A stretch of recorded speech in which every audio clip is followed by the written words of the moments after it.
New goodies arrived today. These were from a breakers in the UK, which meant that they were reasonably priced and I didn't pay stupid amounts of postage and import duty. We've got a rear heat guard for the XL250, which is in reasonable condition given it's probably 40 years old. There's a slight kink in it, which I'm going to have a go at just knocking out, but other than that, the usual rust, which again will get either an electrolysis bath, as is usual, or possibly I might try the phosphoric acid and see what that does, but I'll only use that if I can get the majority of the paint off with the wire wheel. The other exciting goodie is, we're really not focusing well tonight, is this thingy. I need two. The bike, the donor bike only had one, but this is a bracket for the rear indicator mounting. They are incredibly hard to find. There's one on eBay at the moment, which would cost me, to have it shipped and pay full price, would be about £50, plus then I'd probably have about 20 odd pounds of import duty on top of that, because we live in the UK and we charge these things. So that's not going to happen. So if anybody out there has a bike they're breaking or has a spare rear bracket for an XL250 indicator, that I would be more than happy to buy off you. Just message me and I will get back to you very quickly. But yeah, so I'm still gonna do a restoration job on this particular one bracket and just hope that another one comes up at some point. Right, I'm going to have a go at removing the rust off of these items using a wire wheel and removing the paintwork as much as possible. Then I'm going to have a go at straightening it, and then I guess it's going for an electrolysis bath. Hitting the plate with a wire wheel takes off some of the surface rust patina, but it doesn't do a fantastic job on its own. It still leaves a lot on there and it's barely touching the paint. Now I do know the electrolysis is pretty good at getting the paint off, so I'm going to give this a bath in the electrolysis and see what happens, and then if need be I'll hit it with some paint stripper afterwards and remove the rest of it. So it'll be a couple of days before this gets fully painted. I'm going to have a go at bashing out this this wonky bit in it, and we'll take it from there. The other piece, again on the wire wheel, knocked off the worst of the rust off it, but obviously being a wire wheel you can only get to certain areas of it as it's quite a complex shape, so again that's going to get a bath. Okay, a few gentle taps and we've got that pretty much straight. It's not perfect, but it's damn good.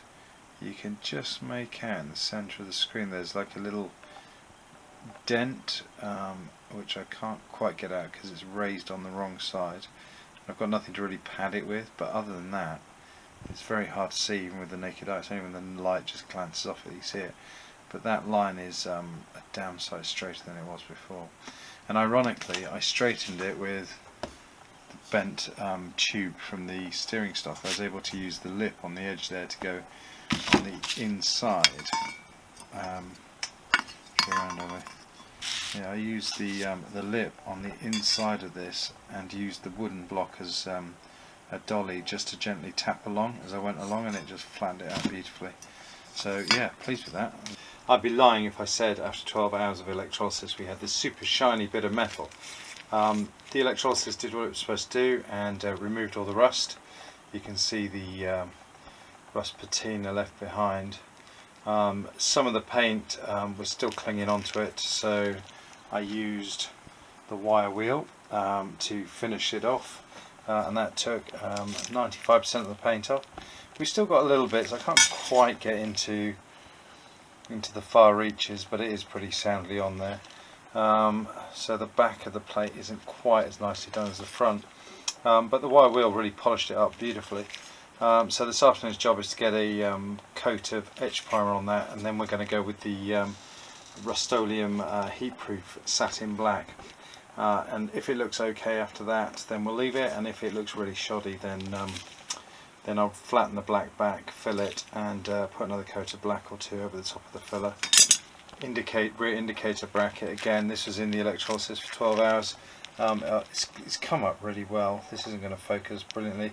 You can see where the rust has left its pitting, and I can't quite get in there with the wire wheel just to clean off what's there. So I will get in there with wipes and clean off the rusty solution.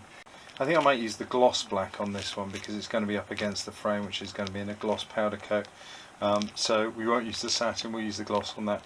But until I find a brother or a sister for this one, it won't be going on the bike anyway for a while.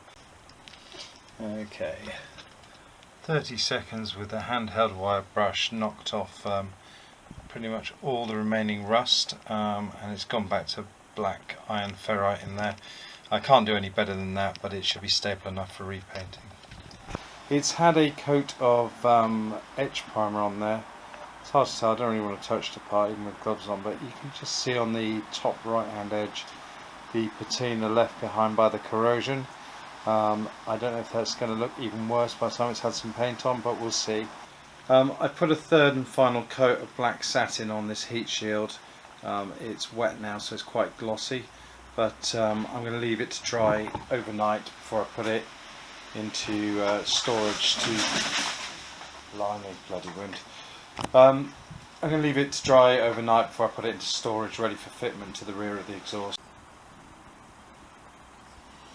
Not too bad from one aspect, pretty darn good, but when I turn it round you can see the corrosion, or the pattern left over from the corrosion, and unfortunately I got it wrong.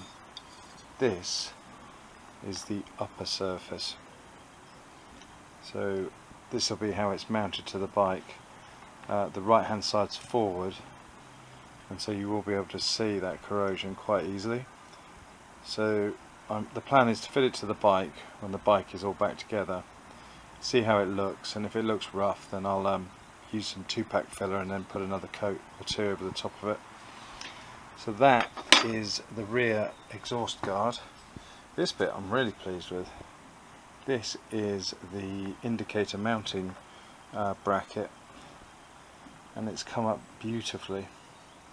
It's got such a nice sheen to it, and there's no, you can see my sweat evaporating off there. There you go. There is just no sign of corrosion on that. The spray hammer I used after the electrolysis and wire brushing has left a beautiful piece, so I'm really pleased with that. All I need now is another one to go with it.